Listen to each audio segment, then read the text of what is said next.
सम्पूर्णमा जय श्री राधेश्याम, जय श्री कृष्ण। जीवन साँच्चै सरल तरिकाले जिउन सकिन्छ। जीवन अत्यन्त सुन्दर बन्छ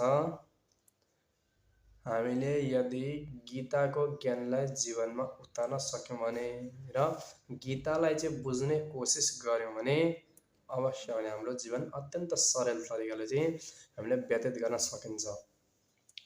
आउनुहोस् हामीलाई चाहिँ क्रोध कसरी उत्पन्न हुन्छ भनेको हामीलाई चाहिँ रिस कसरी उठ्छ यस विषयमा चाहिँ गीतामा चाहिँ 2 अध्यायको 62 र 63 श्लोकमा चाहिँ भगवानले भन्नुहुन्छ ध्यायतो विषयान् पुंसः संगस्तेषु उपजायते संगात् संजायते कामात् क्रोधोऽभिजायते क्रोधात् भवति सम्मोहः सम्मोहात् स्मृतिभ्रमः स्मृतिभ्रंशात् बुद्धिनाशो बुद्धिनाशात् प्रणश्यते।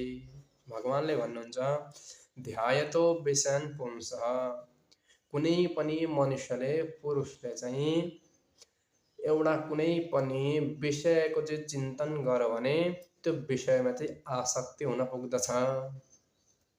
आसक्ति भइसकेपछि त्यो विषयमा चाहिँ उसले भोग विलास गर्ने चाहिँ इच्छा राख्दछ।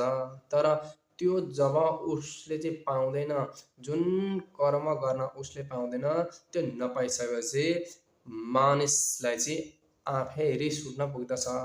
त्यो रिस उठिसकेपछि के हुन्छ भन्दाखेरि मूड हुन्छ, मनुष्य चाहिँ मूर्ख जस्तो हुन्छ भनिन्छ नि, रिसले आफैलाई खान्छ भनेर। रिस कहाँको बुद्धिका अर्को भनिन्छ नि, त्यो रिसले चाहिँ आफैलाई खान्छ। रिस आइसकेपछि त्यो मूड हुन्छ, मूर्ख जस्तो हुन्छ।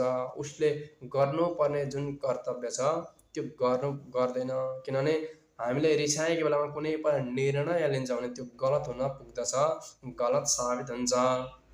भगवानले यहाँ भन्दै हुनुहुन्छ क्रोधात् भवति सम्मोहः सम्मोहात् स्मृतिभ्रमः। भगवानले भन्नुहुन्छ क्रोधले चाहिँ मूढ भाव उत्पन्न हुन्छ। त्यो मनुष्यले चाहिँ मूढ भाव उत्पन्न भइसकेपछि के हुन्छ भन्दाखेरि स्मृतिको चाहिँ विभ्रम भनेको नष्ट हुन्छ। हाम्रो स्मृति नष्ट हुन्छ। स्मृति नष्ट भइसकेपछि हामीलाई भ्रम हुन्छ। त्यो भ्रम भइसकेपछि हामीले चाहिँ बुद्धिले काम गर्न छोड्छ। यानी कुन काम चाहिँ गर्न हुन्छ, कुन काम गर्नु हुँदैन भने त्यो हामीलाई छुट्याउन सक्ने चाहिँ क्षमता त्यतिखेर हुँदैन। जब हामीलाई अत्यन्त रिस उठ्छ भनेदेखि चाहिँ त्यो स्मृतिको चाहिँ नष्ट हुन्छ। स्मृति नष्ट भइसकेपछि हाम्रो बुद्धिले पनि विनाशकाले विपरीत बुद्धि नहुने समयमा यदि पतन हुनु छ भने बुद्धिले पनि नहुने कुरातिर चाहिँ यो मनलाई डोर्याउँछ। बुद्धिनाशात् प्रणश्यते। जब बुद्धिको नाश हुन्छ, बुद्धिको नाश भइसकेपछि हाम्रो मनुष्यको पतन सुरु हुन्छ र हामीलाई पछिबाट मात्रै यसो विचार गर्दा मात्रै हामीलाई हो मैले चाहिँ गल्ती गरेछु, यो काम चाहिँ गर्नु नहुने थियो भनेर चाहिँ हामीलाई गल्ती महसुस हुन्छ। जय श्री राधेश्याम, जय श्री कृष्ण।